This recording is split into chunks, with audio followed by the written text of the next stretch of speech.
Querido amigo, quiero darte otra vez la bienvenida al curso de Hechos de los Apóstoles. Hoy vamos a seguir adelante en capítulo 11.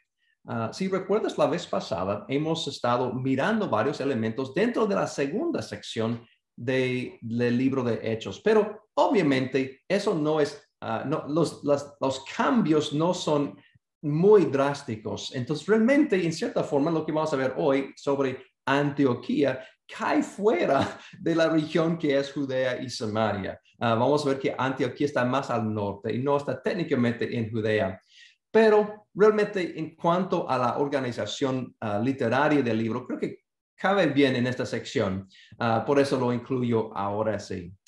Bueno, vamos a ver hoy en capítulo 11 que en la clase anterior notamos que la primera porción de capítulo 11, versículos 1 al 18, está completamente conectada con la historia de Cornelio. Y ya hemos tocado lo que está ahí. Así vamos a tratar simplemente esta segunda sección sobre la iglesia de Antioquía. Y yo creo que hay mucho para aprender en esta sección. Vamos a mirar en esta sección que los que habían sido esparcidos en capítulo 8 pasaron hasta otras regiones como Fenicia, como Chipre y Antioquía. Aquí en el mapa puedes ver dónde están estos lugares. Y por ejemplo, Chipre, la isla, aquí Fenicia, es Tiro, Sidón, por ejemplo, esa región. Y aquí al norte, Antioquía. Como mencioné, está un poquito más allá de Judea y Samaria. Y quiero mirar brevemente a este pasaje. Entonces, necesitas tu Biblia. Estoy leyendo en NBI, pero dice, los que habían dispersado a causa de la persecución que se desató por el caso de Esteban, llegaron hasta Fenicia, Chipre y Antioquía, sin anunciar a nadie el mensaje, excepto a los judíos. ¿Okay? Pero, versículo 20, sin embargo, había entre ellos algunas personas de Chipre y de Cirene que al llegar a Antioquía comenzaron a hablarles también a los de habla griega, anunciándoles las buenas nuevas acerca del Señor Jesús. Y quiero hablar brevemente sobre el narrativo más amplio que Lucas está dándonos. Primeramente, hay que reconocer que esa sección está atada a la sección anterior. Nota lo que termina la sección anterior. En concluir la parte de Cornelio, mira la respuesta de los en Jerusalén. Así que también los gentiles les ha concedido Dios el arrepentimiento para la vida. Entonces Lucas conecta conceptualmente los eventos con Cornelio con esta sección que vamos a ver ahora. En cierta forma, esta sección sirve como un paréntesis, podemos decir. Un paréntesis, porque no sabemos exactamente cuándo ocurrieron los eventos.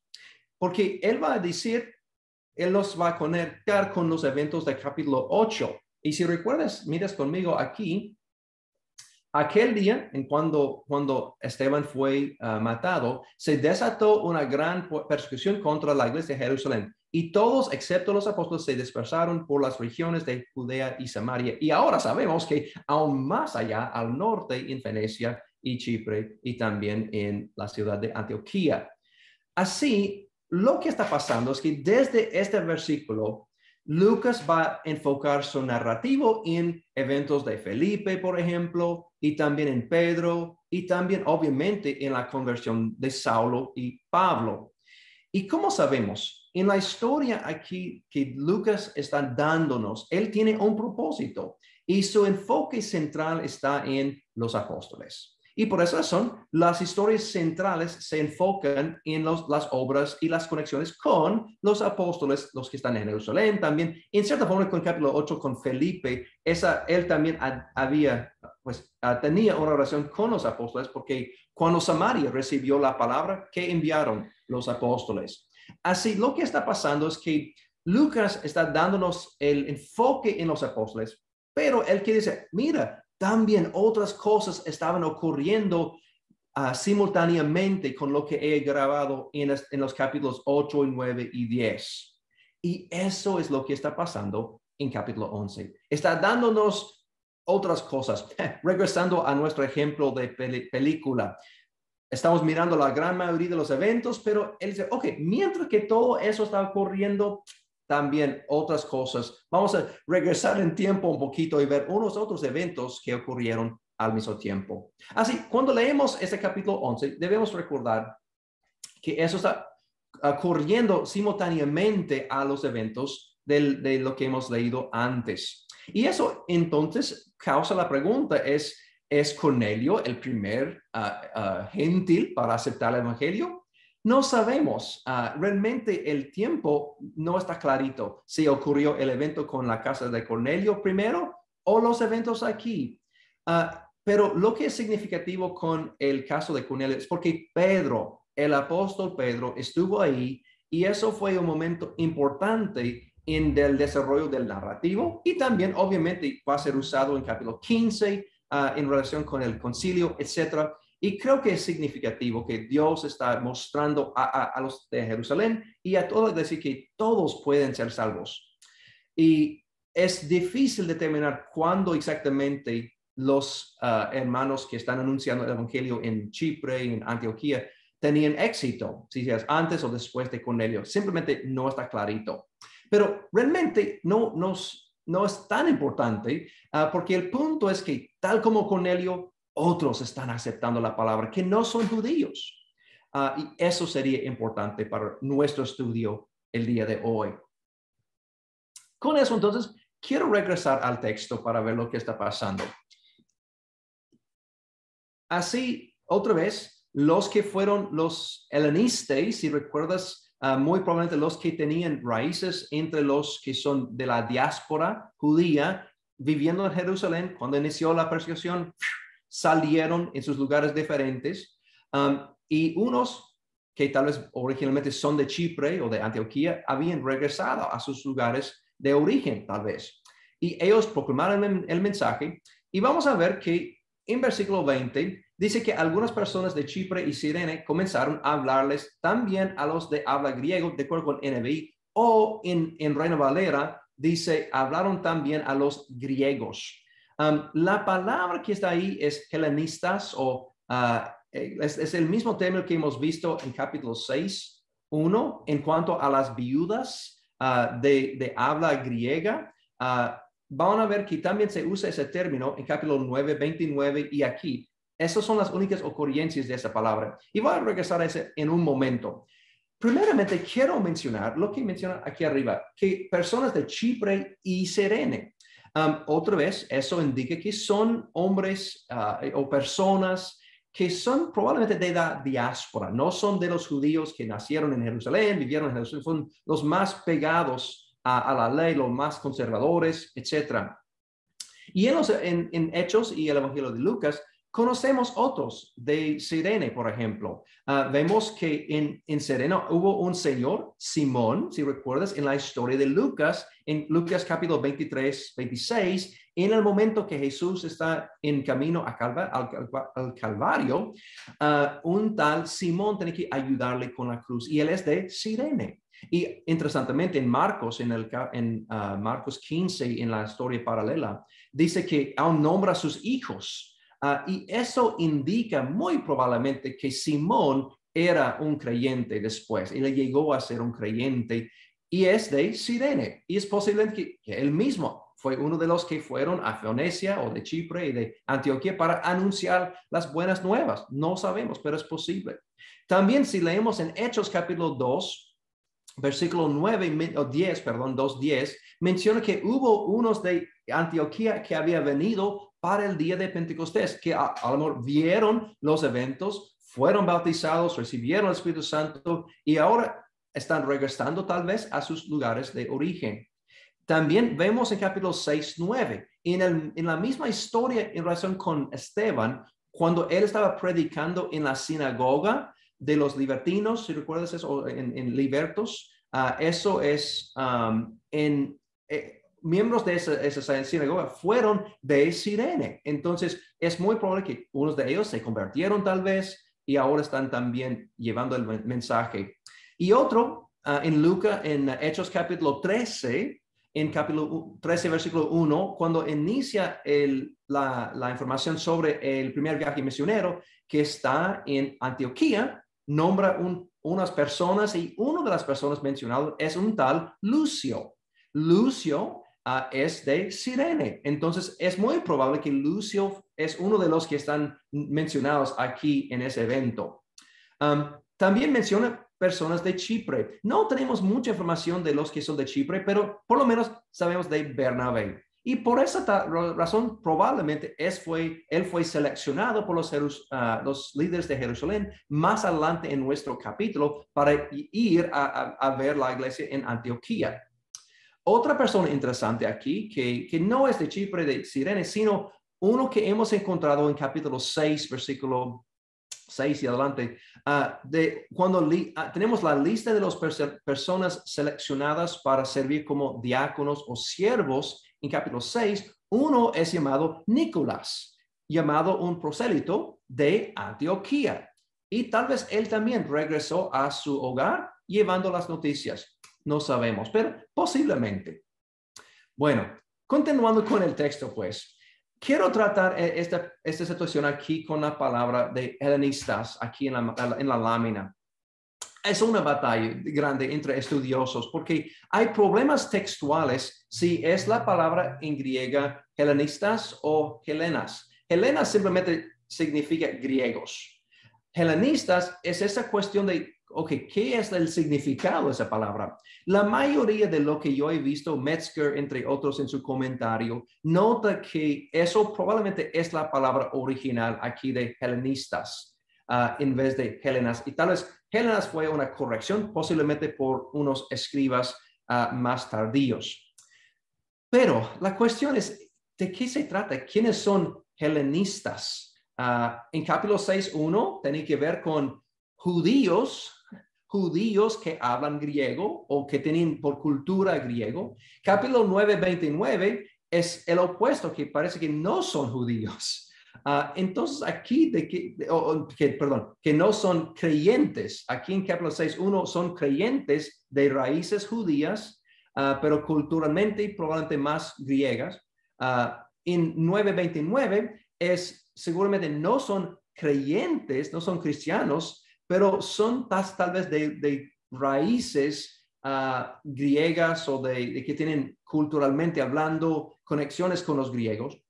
Entonces, ¿qué hacemos? ¿De qué tipo de persona? Y cuando leemos otra vez el pasaje, le muestro de nuevo, hay un contraste aquí en versículos 19 y 20, porque unos no anunciaron el evangelio hasta solamente a los judíos, pero otros hablaron a los helenistas. Entonces, eso es aquí la palabra, los helenistas.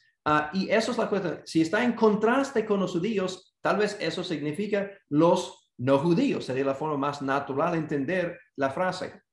Entonces tenemos una dificultad en saber con qué tipo de persona estamos hablando. ¿Uno que viene de raíces griegas o otro? Bueno, para concluir, de lo que yo he visto entre varios estudiosos, y mi conclusión también es que el término no siempre significa judíos de raíces griegas, sino cualquier persona que adapta a la cultura griega, no importa si son judíos, egipcios, persianos, de Siria, simplemente representa unos que son de la cultura y tal vez el idioma también griego o griega.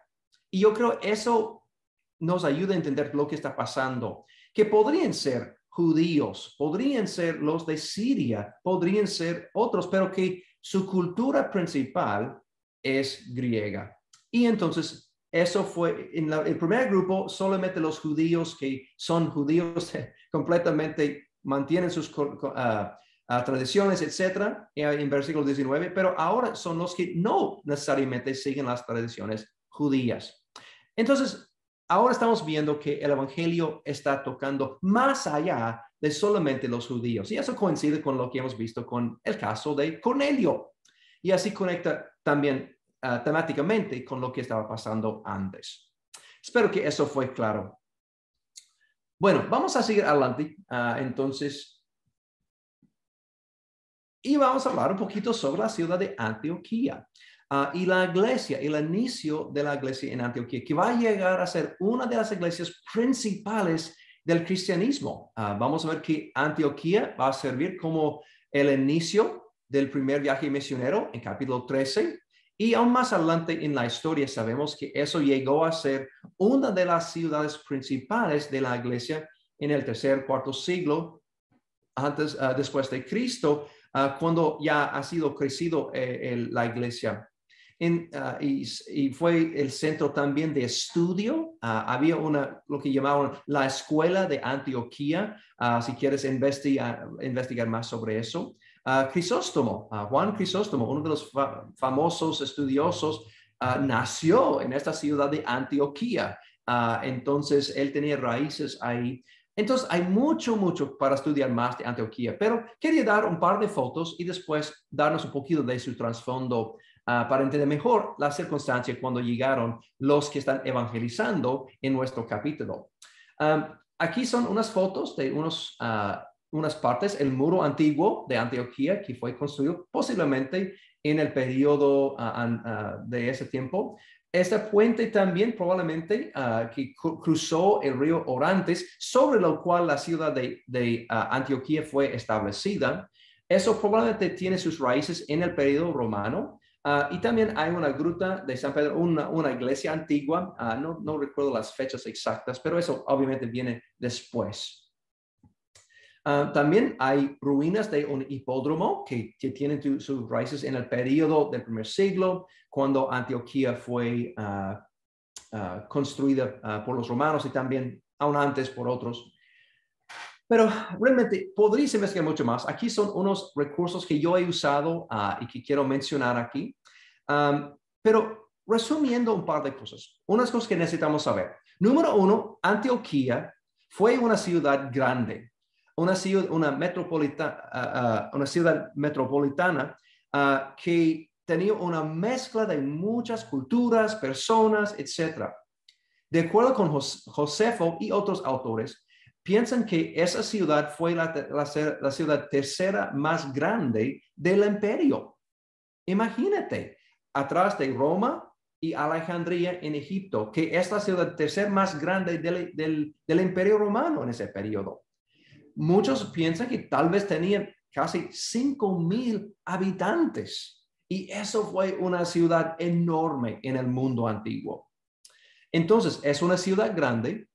También en cuanto a la cultura, sabemos que existían varios judíos, había una población bastante amplia de judíos. Puedes consultar Josefo en Guerras y Antigüedades para ver más de eso, pero desde el periodo de como 2 o 3 siglos antes de Cristo, había judíos viviendo en la ciudad de Antioquía, porque esa ciudad fue fundada y sirvió como el capital del imperio selúcida, que fue parte del periodo helenístico. Uno de los generales bajo de Alejandro Magno estableció esta ciudad y empezó a reinar de esa ciudad. Entonces muchos judíos habían sido llevados allá y también se establecieron por siglos.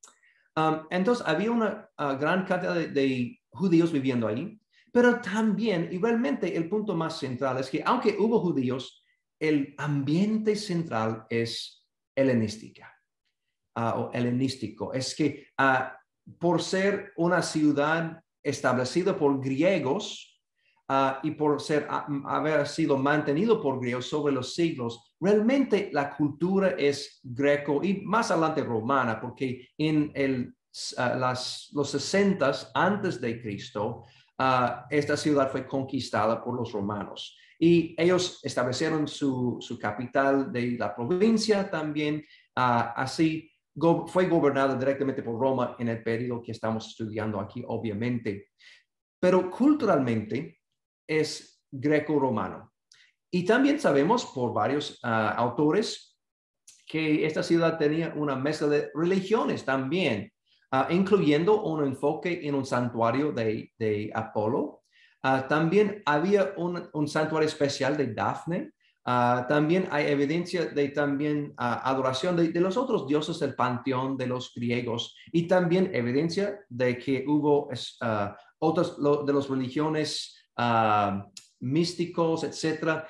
Entonces había una mezcla de muchos. Entonces no es sorprendente que el evangelio llegó ahí y tenía mucho éxito, porque era un momento preciso en que muchos están aprendiendo y buscando un mundo nuevo, buscando tal vez a tener una esperanza nueva.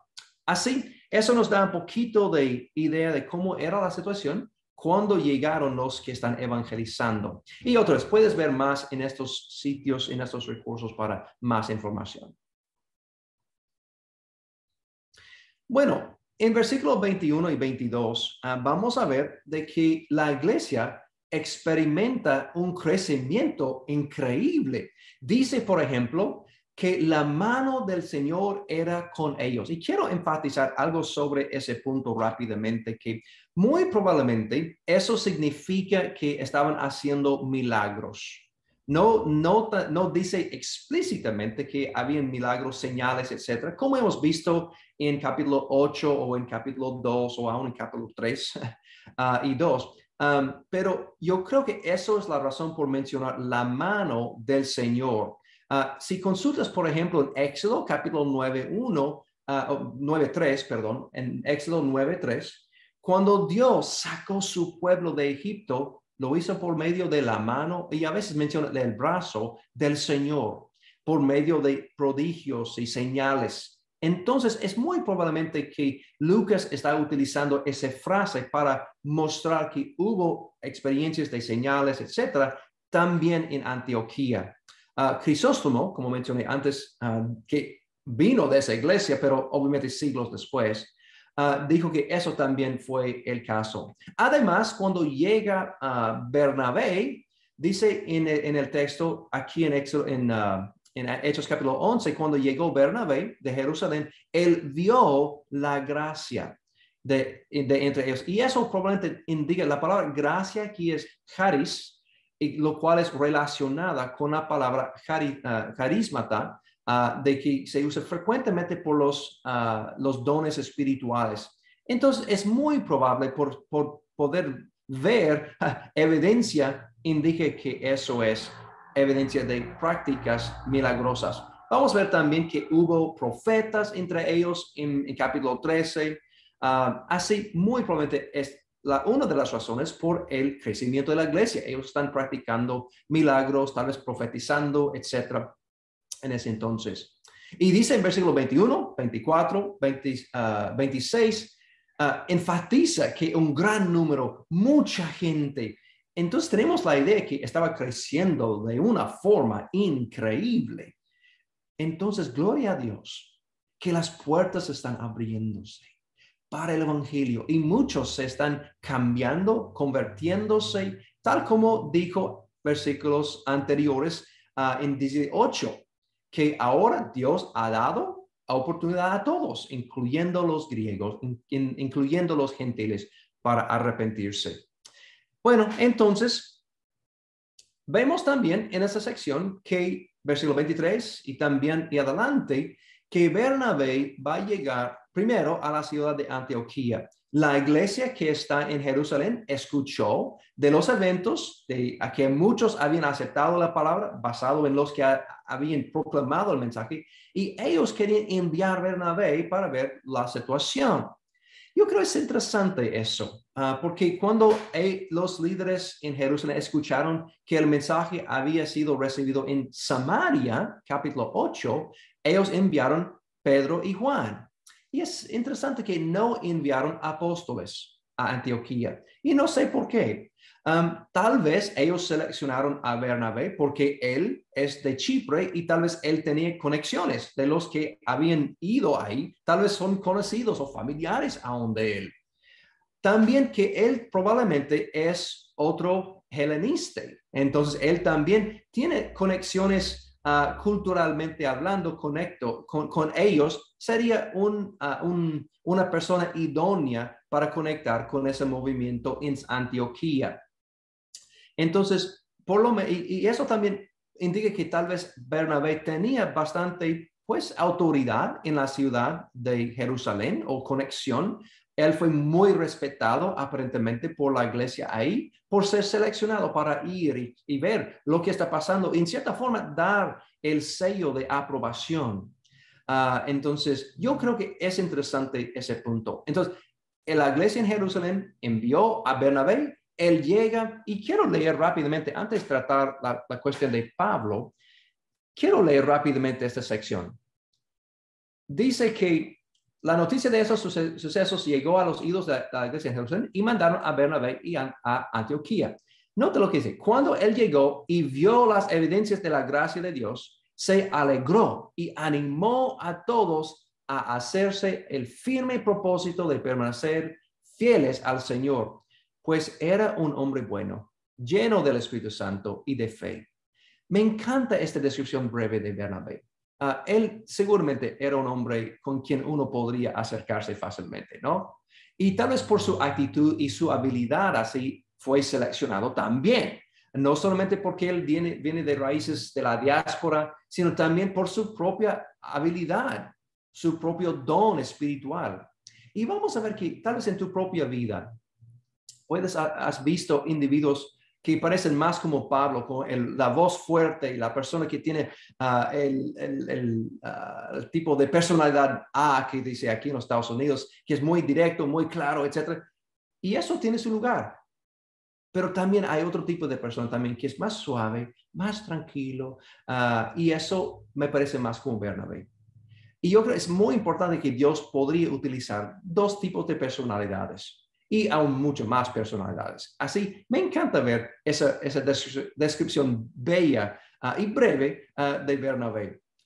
Y entonces él va a llegar, y yo creo que es importante que él muy pronto va a llegar a Tarso para recoger a Saulo. Y dice que durante todo un año se reunieron los dos con la iglesia y enseñaron a mucha gente. Un par de cosas sobre ese punto. Número uno, yo creo que un punto central del mensaje de Bernabé fue de animar, de ayudar, de decir, hay que perseverar, hay que permanecer fiel al Señor. Y amigos, realmente uno de los trabajos principales de un mensajero de Dios, un predicador, un ministro, evangelista, es eso, mantener el ánimo de las congregaciones donde estamos. ¿Cómo podemos hacer? Yo creo un punto principal es mostrarles lo que estamos mirando, por ejemplo, aquí en Hechos, eventos de que Dios ha trabajado profundamente y que Él todavía sigue siendo un Dios poderoso. También en capítulo 13, 43, Bernabé repite básicamente lo mismo a una iglesia más adelante. Aquí también menciona un par de otros pasajes que tal vez podréis investigar, pero en 1 Corintios 15, 58, Pablo también animó a la iglesia en Corinto que ellos no se dan por vencidos.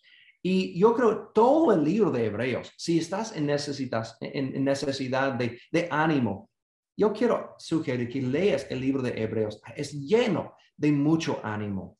Y hermanos, yo creo que muchos de nuestros hermanos y hermanas son desanimados por varias razones de la vida, por situaciones y tal vez por persecución, tal vez por dificultades en una vida personal, etc. Y nuestro trabajo es seguir dando palabras de ánimo, dándoles razones por tener esperanza. Hablamos de lo que está por venir con Cristo, porque podemos confiar completamente en su fidelidad. Podemos evaluar el carácter de Dios, entre muchas otras cosas, pero tal como Bernabé, debemos ser personas de ánimo. Y entonces, cuando llega Saulo, otra vez regresando al texto, Bernabé va a ir a Tarso, lo cual no es tan lejos. Bueno, yo creo que es como 140 kilómetros de Antioquía hacia Tarso. Él va a recoger a Tarso y llevárselo con él para iniciar esa obra. Y dice que ellos están ahí por un año enseñando, edificando, y mucha gente se convirtieron. Entonces, yo creo en cuanto al narrativo, otra vez, Lucas ahora incluye esta información en parte para reintroducir a Saulo en su narrativo. Entonces, él va a estar mencionando aquí brevemente. Después tenemos capítulo 12 en que regresamos a charlar más sobre Pedro, y empezando en capítulo 13 es donde empieza con Pablo y de ahí hasta el fin del libro. Ok, bueno, entonces quiero mirar otra vez al resto de ese versículo. Quiero tratar el fin, esa frase final del versículo 26. Fue en Antioquía donde a los discípulos se les llamó cristianos por primera vez. Ok, bueno, quiero tratar esa frase brevemente. Tengo un documento que está en la página del curso que puedes consultar, en que desarrollo más detalladamente ese estudio. No vamos a tratar cada elemento. Puedes leer todo y evaluar todo más tranquilamente, en más detalle. Y voy a desarrollar mucho sobre el término en sí, también elementos de la gramática de este versículo, porque hay unos desafíos en interpretar esa sección. Pero quiero hacer hincapié de unos puntos, por lo menos, ¿ok? Y eso es lo siguiente.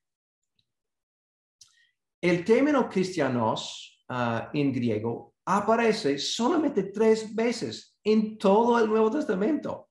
Uno aquí, otro en capítulo 26, versículo 28, cuando Agripa ya usa la palabra en referencia a Pablo. Y la tercera es en 1 de Pedro, capítulo 4, versículo 16, en que aparece que es como usado como un cargo legal, tal como un tipo de crimen, igual como homicidio o ladrón, etc. Entonces, es interesante el uso de esa palabra. Además, lo que es interesante es la ausencia del uso también de la palabra en el Nuevo Testamento. ¿No te parece curioso que no se ve ni una sola vez que un cristiano llama a otra persona que es un creyente cristiano? A mí sí. Y yo creo, por esa razón, yo creo que esa palabra no fue la palabra usada por las primeras décadas entre los creyentes. Cuando lees en el Nuevo Testamento, ¿cuáles son las palabras que tú notas que se usa Pablo y los otros líderes acerca de lo que nosotros llamamos cristianos?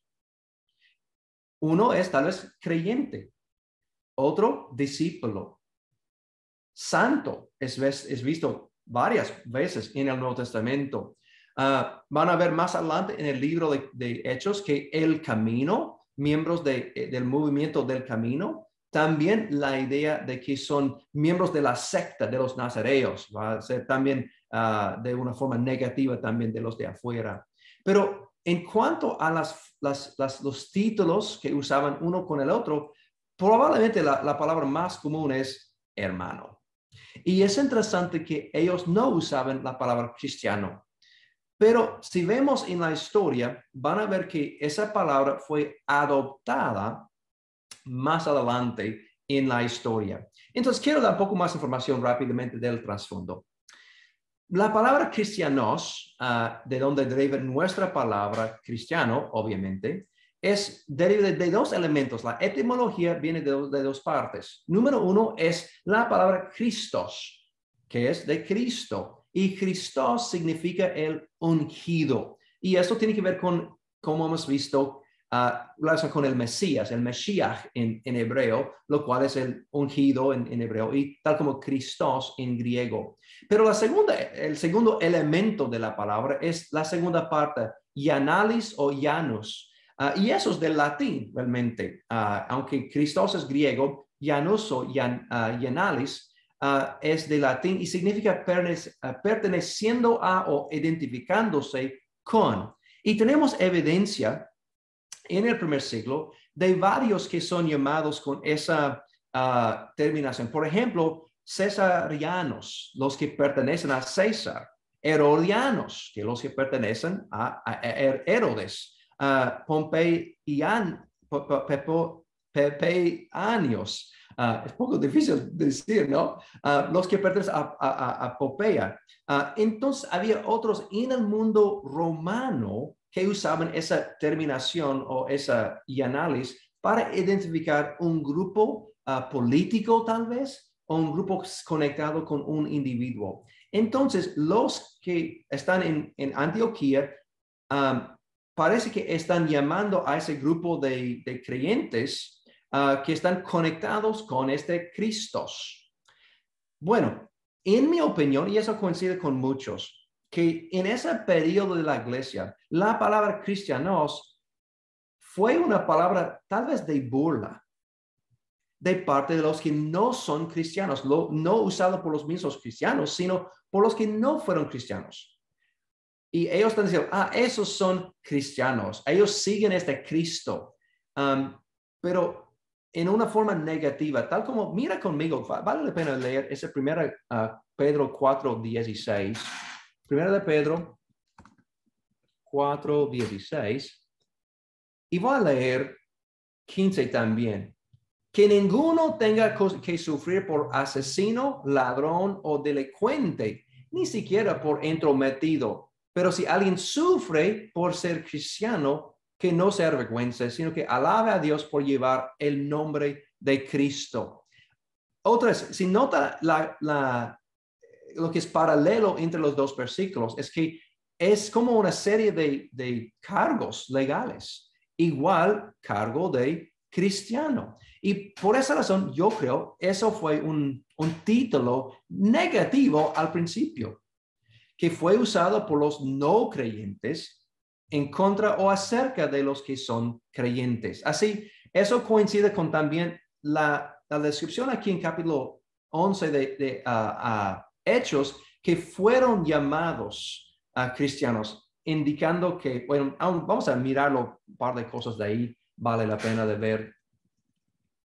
Hechos 11, vemos que donde se les llamó Cristo por primera vez. Y nota que aquí, aún Lucas dice que los discípulos son llamados cristianos. Y puedes investigar más profundamente, pero muy probablemente eso fue un término usado por no creyentes. Pero sabemos que para el principio del segundo siglo tenemos ejemplos de los mismos creyentes están aplicando ese término a sí mismo. En Ignacio, por ejemplo, puedes ver que él usa la palabra en referencia al movimiento de los creyentes. También aquí tengo unos ejemplos extra bíblicos, los que no son cristianos, hablando acerca de los que son creyentes, usando este término.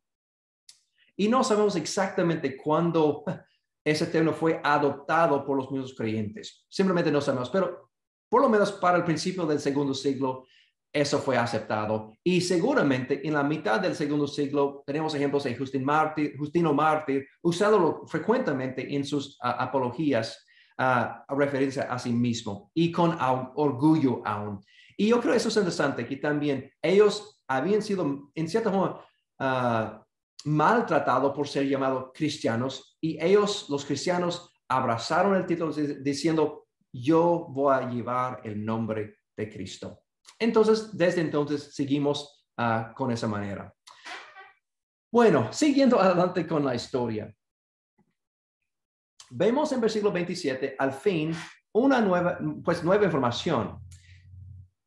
Dice que por aquel tiempo, unos profetas bajaron de Jerusalén a Antioquía, y uno de ellos, llamado Ágabo, se puso de pie y predijo que por medio del Espíritu que iba a haber una gran hambre en todo el mundo, lo cual sucedió durante el reinado de Claudio. Entonces decidieron que cada uno de los discípulos, según los recursos de cada cual, enviaría ayuda a los hermanos que vivían en Judea. Así lo hicieron, mandando su ofrenda a los ancianos por medio de Bernabé y de Saulo.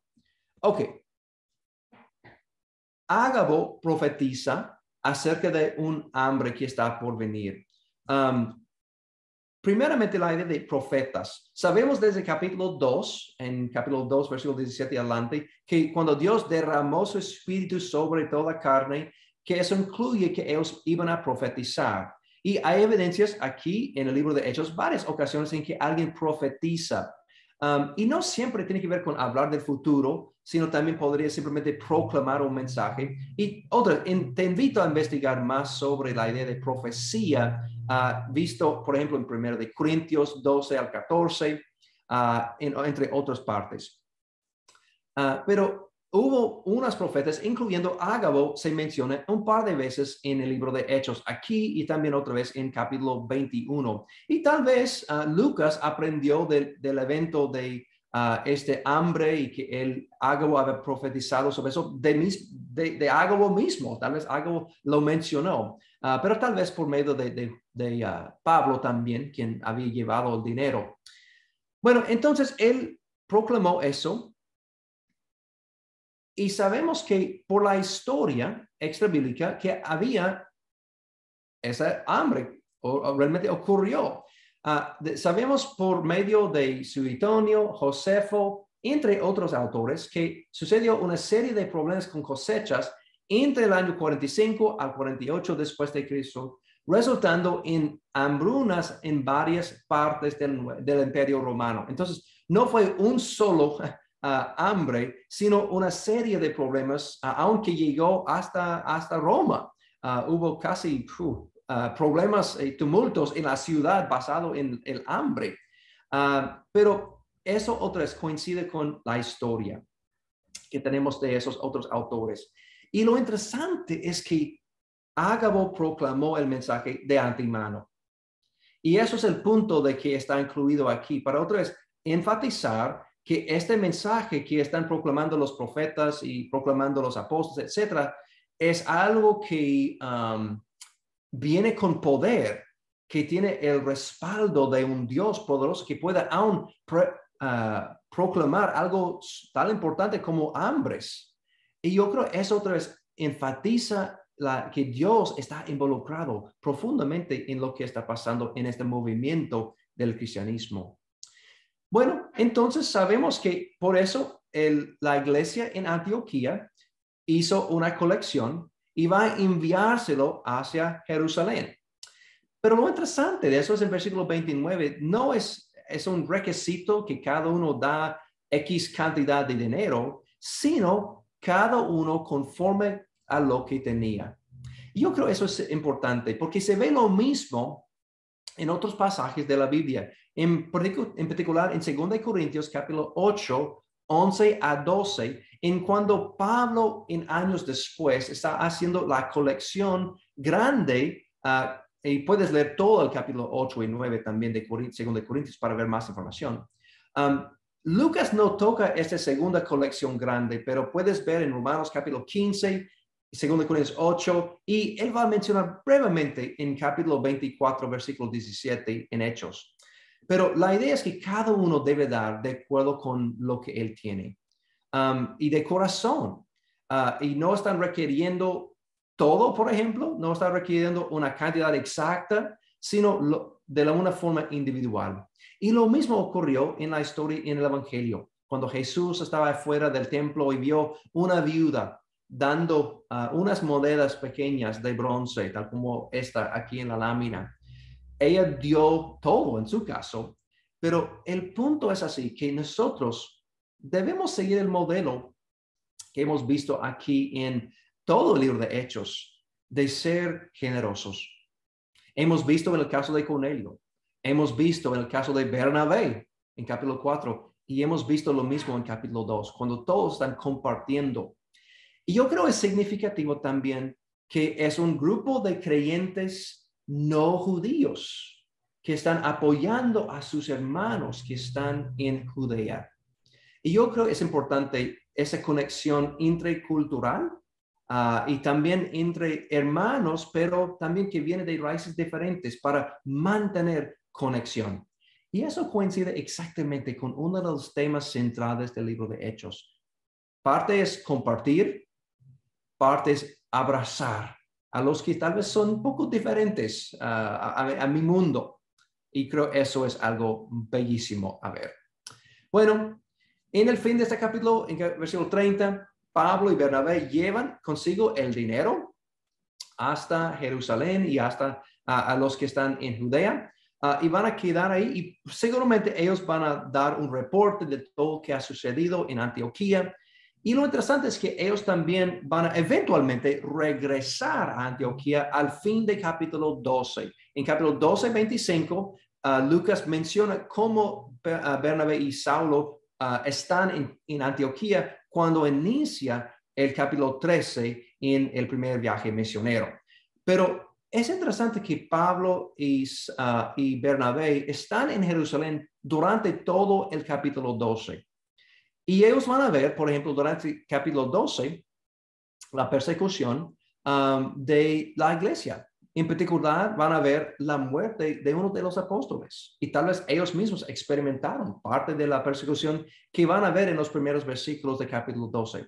Pero bueno, capítulo 12 es lo que nos toca en la próxima lección. Entonces, espero que sigamos adelante aprendiendo de Lucas y que nosotros, tal como los de Cirene y de Chipre, podemos seguir anunciando el evangelio con mucho éxito. Entonces, hermanos, hermanas, bendiciones. Nos vemos en la próxima lección. Bendiciones.